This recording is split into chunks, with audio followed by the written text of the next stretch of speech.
All right, friends, we're going to quickly look at how to go ahead and do confidence intervals on our tinspire. I wasn't really liking the videos I was finding out there, so I wanted to make one specifically for our class. So, let's see. We're right here, confidence intervals, okay?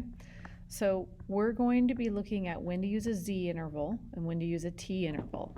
And you guys, what you're going to see is it's just like when we do the population mean, right? If I want to test against the population mean and I know the standard deviation, we do Z.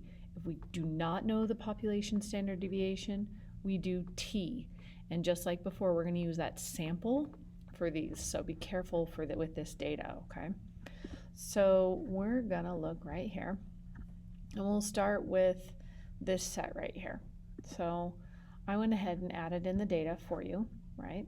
And it's really convenient. You just go ahead and put that data in, and you're going to go Menu, Statistics, Confidence Intervals, and we're going to do a T interval here. The reason we're doing a T is because it's a sample. It's a sample. So we're going to do T interval, and we're going to use data. And the data we're using, I went ahead and called it data. The confidence interval we would like to have is 95%. I'm going to click OK, and it's going to give me my interval here. So my confidence interval is between 27.9 and 37.3. That would be the interval. That means the margin of error is 4.69, 4.7. The average is 32.6, so pretty straightforward. Look, there it is. There's that S sub n minus 1. That's that unbiased estimate that we were finding when we were doing T distributions. It's right there. So if for some reason we may have needed that, there's where you would find it, okay? This one down here, this one is a little different. So in this situation, the heart rate of a person was randomly taken 60 times during physical activity. The average was 91.9. And the standard deviation of the heart rate of this individual, this is going to be the standard deviation of them in general versus of this sample, is 5.5. So the population here, we know the population standard deviation. It's this. So you're going to go ahead and do the same thing, but this time we're going to be doing a Z interval instead of a T interval. So Menu, the reason we're not in the spreadsheet this time is because we have data. We don't have data, we have statistics. So we have predetermined information. So we're still going to go statistics, still going confidence intervals, this time Z interval.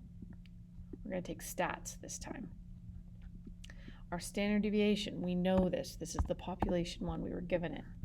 The average X bar of the sample is 91.1.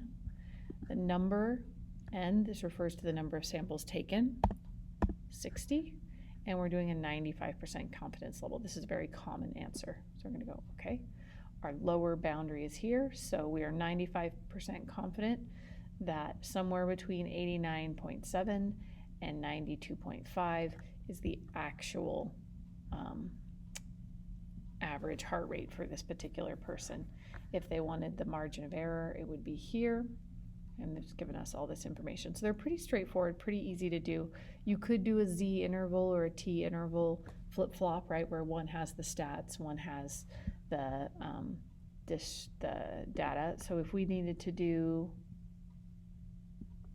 a stat test and we went T test, and let's say we had statistics, we're going to need some other information here. See here we need what the real mean is. This is the population average that we're comparing against.